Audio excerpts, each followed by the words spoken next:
अनवसर कथा। जब भगवान जगन्नाथ बीमार पड़े।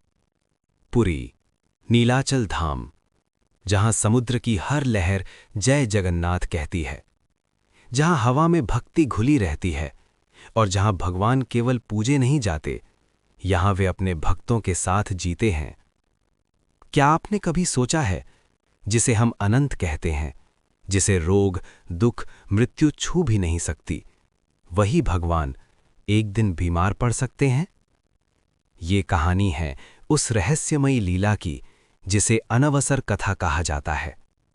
ज्येष्ठ पूर्णिमा का पावन दिन था। पुरी में सुबह से ही शंखनाद गूंज रहा था। हजारों श्रद्धालु नीलाचल धाम की ओर बढ़ रहे थे। आज स्नान यात्रा थी, वो दिन जब भगवान जगन्नाथ, बलभद्र और देवी सुभद्रा वर्ष में एक बार भव्य रूप से स्नान करते हैं। 108 कलशों में जल भरा गया। गंगा, यमुना, सरस्वती, समुद्र का जल, औषधियों से सुगंधित पवित्र जल। पुजारियों के हाथ कांप रहे थे। ये सौभाग्य थी। जैसे ही पहला कलश भगवान जगन्नाथ पर उंडेला गया, भक्तों की आंखें भर आईं। जय जगन्नाथ।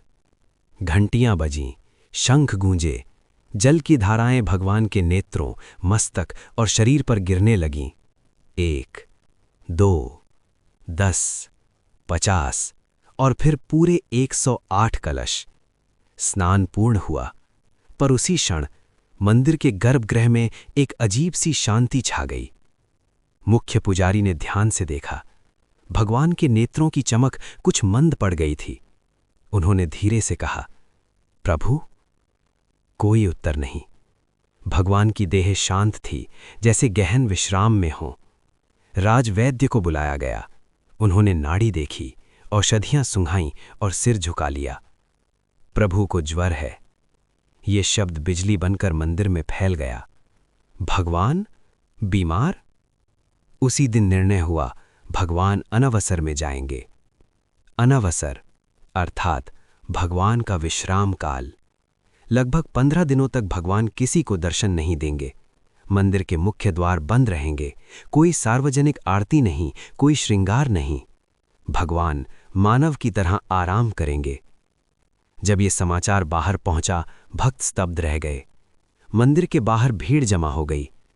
प्रभु, हमें छोड़कर क्यों चले गए? क्या हमसे कोई अपराध हो गया? बिना दर्शन के हम कैसे जिएंगे?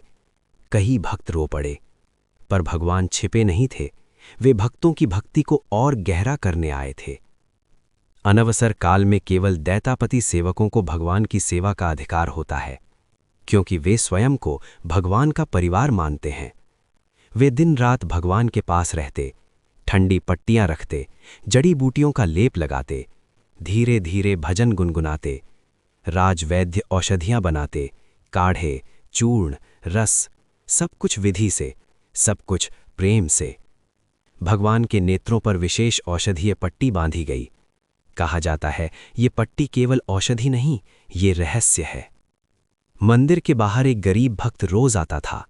बंधु महांती, फटे कपड़े, सूखा शरीर, पर आंखों में अपार भक्ति। वो बंद द्वार के सामने बैठकर कहता, प्रभु, आप बीमार हैं और मैं कुछ नहीं कर पा रहा। मेरे पास न धन है, न औषधि। मेरे पास तो केवल आंसू हैं। वो रोज रोता, रोज हाथ जोड़ता और चुपचाप लौट जाता। एक रात बंधु महंती ने सपना देखा। अंधकार में प्रकाश फैला और उसी प्रकाश से भगवान जगन्नाथ प्रकट हुए। मुस्कुराते हुए बोले, बंधु, तेरी भक्ति ही मेरी औषधि है। जब भक्त सच्चे मन से रोता है तो मेरा हर रोग मिट जाता है। बंधु की नींद खुल गई। उसकी आंखों से आंसू बह रहे थे, पर चेहरे पर शांति थी। कहते हैं, उसी दिन भगवान का ज्वर उतरने लगा। दैतापति सेवक चकित थे। राजवैद्य आश्चर्य में थे। ये औषधि से अधिक कुछ है, उन्होंने कहा। ये था भक्ति का प्रभाव। 15 दिन बीत गए। पुरी में फिर हलचल हुई। भक्तों के चेहरों पर आशा लौटी। आज नव यौवन दर्शन था। मंदिर के द्वार खुले।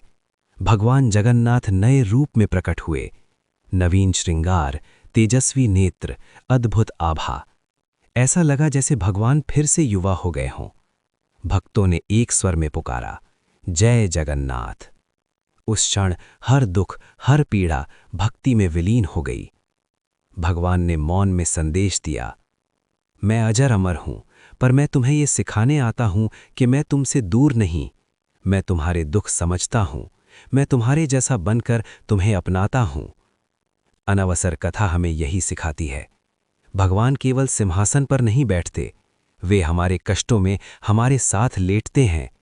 वे केवल पूजे नहीं जाते, वे अपने हैं।